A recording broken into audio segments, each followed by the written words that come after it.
الحمد لله رب العالمين والصلاة والسلام على نبينا محمد وعلى آله وصحبه أجمعين. أما بعد فيقول الله جل شأنه في تنزيله الحكيم بعد أعوذ بالله السميع العليم من الشيطان الرجيم ثم أتموا الصيام إلى الليل. ہم سامعین، روزے کے آداب پر کچھ باتیں آ رہی ہیں. آج کے درس میں افطار سے متعلق باتیں آئیں گی، اور افطار کرنا یہ سنت ہے اور اس کی ترغیب شریعت میں دلائی گئی. افطار کب کرے انسان؟ اللہ نے کہا پھر اپنے روزے کو رات کے آنے تک پورا کرو. رات کا کیا مطلب ہے؟ بہت سارے لوگوں کو دیکھے گا کہ وہ شبہات پھیلاتے ہیں کہ اللہ تعالیٰ نے کہا رات آنے تک روزہ پورا کرو. تو رات کب آئے گی؟ کیا 8 بجے، 12 بجے یا پھر سحر تک؟ اس کا ہمیں علم شریعت سنت سے ملتا ہے. چنانچہ نبی کریم صلی اللہ علیہ وسلم ایک بار سفر میں تھے، متفق علیہ روایت. سورج ڈوب گیا تو آپ نے ایک شخص سے کہا انزل فاجدح لنا، اترو اور ہمارے لیے ستو کو گھول دو تاکہ ہم اسی سے افطار کریں. تو اس شخص نے کہا یا رسول اللہ ان علیک نہار، ابھی تو دن ہے ہی. اور بعض الفاظ میں ہے یا رسول اللہ لو امسیت، اللہ کے نبی کاش کہ آپ شام کر لیتے. اللہ کے نبی نے کہا انزل فاجدح لنا، اترو اور ہمارے لیے ستو کو گھولو. چنانچہ وہ شخص اترا اور پیالے میں آپ کے پاس لایا اور آپ نے اس پیالے سے پیا اور اس کے بعد کہا اذا اقبل اللیل من ہاہنا وادبر النہار من ہاہنا وقد غربت الشمس فقد افطر الصائم.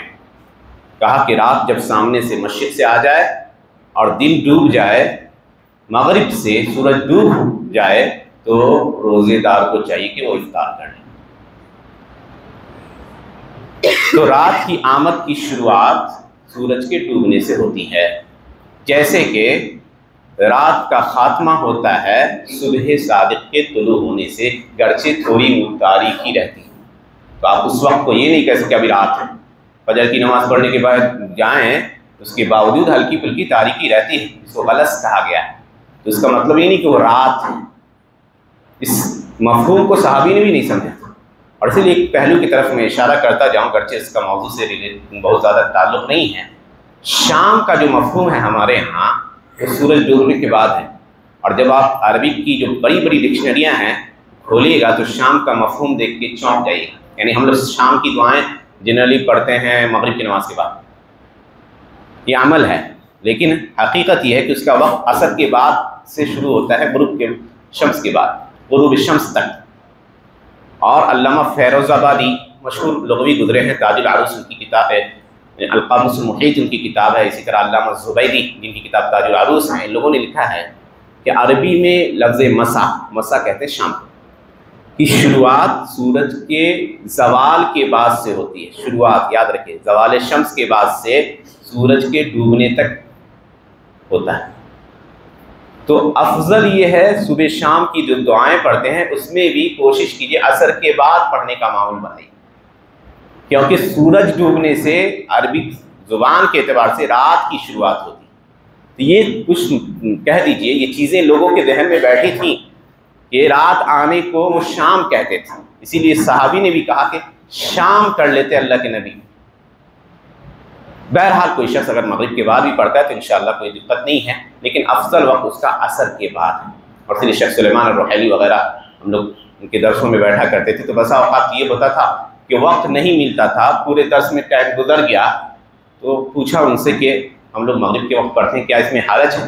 کہا کہ اگر انسان کسی وجہ سے مصروف ہو گیا تو اور مغرب کے نماز کے بعد پڑھتا ہے دعائیں، جو شام کی دعائیں ہیں، انشاءاللہ کوئی دقت نہیں. افضل وقت عصر کے بعد. تو یہ معاملہ واضح ہوا کہ سورج ڈوبے آپ افطار کیجیے. اور آج الحمدللہ گوگل پہ جو ٹائمنگ ہے وہ بہت شاندار ہے الحمدللہ. یہ اللہ کی طرف سے آسانیوں میں سے، جہاں آسانی ہو میسر ہو قبول کیجیے.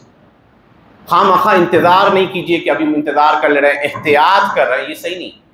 اللہ کے نبی صلی اللہ علیہ وسلم فرمایا لا یزال الناس بخیر ما عجل الفطر، متفق علیہ روایت ہے سہل بن سعد کی، لوگ ہمیشہ خیر اور بھلائی میں رہیں گے جب تک وہ جلد افطار کریں گے۔ جلد افطار کا یہ مطلب نہیں ہے کہ وقت سے پہلے افطار کریں گے، ہرگز نہیں۔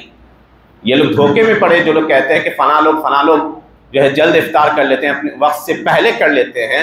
وقت سے پہلے افطار کی شدید وعید آئی ہے، اور جو میں نے پیچھے درسوں میں بیان کر دی ہے کہ اللہ کے نبی کا گزر ہوا تھا ایسے لوگوں کے اوپر جن کو ان کے پنڈلیوں کے بل اوپر لٹکا دیا گیا تھا اور ان کے ہونٹوں کو چیڑ دیا گیا تھا، شدید عذاب سے دوچار تھے۔ تو اللہ کے نبی نے کہا یہ کون لوگ ہیں؟ تو اللہ فرشتوں نے کہا تھا کہ یہ وہ لوگ ہیں جو وقت ہونے سے پہلے افطار کر لیتے ہیں۔ تو وقت ہونے سے پہلے اگر کوئی افطار کرے گا تو شدید وعید کا شکار ہوگا۔ وقت ہو جائے اس کے بعد کوئی احتیاط نہیں ہوتا ہے، آپ افطار کیجیے، یہی خیر ہے۔ اللہ کے نبی صلی اللہ علیہ وسلم فرمایا لا یزال الدین ظاہرا، دین ہمیشہ غالب رہے گا جب تک لوگ جلد افطار کریں گے۔ یہود و نصارہ افطار کو لیٹ سے کرتے ہیں، اور ہمارے یہاں بھی کچھ گمراہ لوگ ہیں جو رات 8 بجے کرتے ہیں۔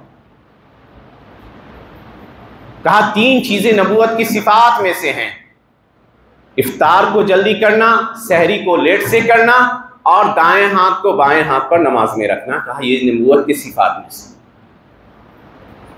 تو یاد رکھیے کہ افطار میں جلدی کیجیے، کوئی احتیاط کی ضرورت نہیں، وقت ہو چکا ہے، اس بات کا خیال رکھیے، سورج ڈوب چکا ہے، آپ افطار کر لیجیے۔ افطار کے وقت دعا کون سی پڑھتے ہیں؟ تو مشہور دعا ہے ذهب الدم وابتلت العروق وثبت الاجر انشاءاللہ، پیاس چلی گئی، رگیں تر ہو گئی اور اجر ثابت ہوا انشاءاللہ۔ حسن درجے کی حدیث ہے۔ شروعات کیجیے گا تو بسم اللہ کر کے شروعات کیجیے، کھانا کچھ کھا پی لیا، اس کے بعد یہ دعا پڑھی۔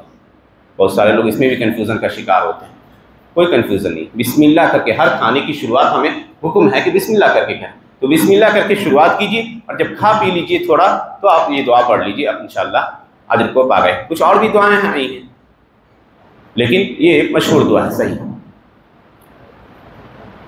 اگر ہو سکے آپ کو تو روزے دار کو افطار کرانا نہ بھولیں، یہ بھی ایک ثواب کا کام ہے، گرچہ وہ روزے دار ماندار ہی کیوں نہ۔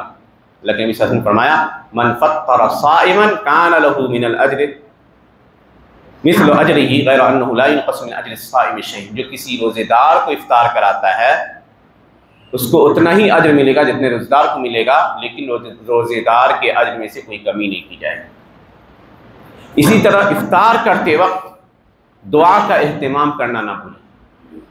اللہ کے نبی صلی اللہ علیہ وسلم نے فرمایا کہ 3 طرح کے لوگ ایسے ہیں جن کی دعائیں رد نہیں ہوتی، ان میں سے ایک روزے دار جب وہ روزہ توڑے افطار کرے افطار کے وقت، اور ایک عادل بادشاہ، اور ایک مظلوم شخص جو اللہ کے سامنے اپنی فریاد رکھتا ہے ظلم کی، کسی بھی طرح کا ظلم اس کے اوپر ہوا ہے، تو اللہ سبحانہ وتعالیٰ اس کے دعا کو آسمان میں بادلوں کے اوپر اٹھاتا ہے اور کہتا ہے وَعِزَّتِي وَجَلَالِي لَأَنصُرَنَّكَ وَلَوْ بَعْدَ حِينٍ، میں ضرور بھی ضرور، میری عزت اور جلال کی قسم، میں ضرور بھی ضرور تمہاری مدد کروں گا اگرچہ کچھ مدت کے بعد۔ تو یہ انتہائی افضل وقت ہے اور دعاؤں کی قبولیت کے اوقات میں سے ایک اہم وقت ہے، جس میں انسان کھانے پینے کی وجہ سے غفلت کا شکار ہو جاتا ہے۔ دعاؤں کا اہتمام کیا جائے۔ اللہ سبحانہ تعالیٰ سے دعا ہے کہ اللہ سبحانہ تعالیٰ ہمیں ان باتوں پر عمل کرنے اور اس کے مطابق زندگی گزارنے کی توفیق عنایت فرمائے۔ آمین۔ وآخر دعوانا الحمد للہ رب العالمین۔ السلام علیکم ورحمۃ اللہ۔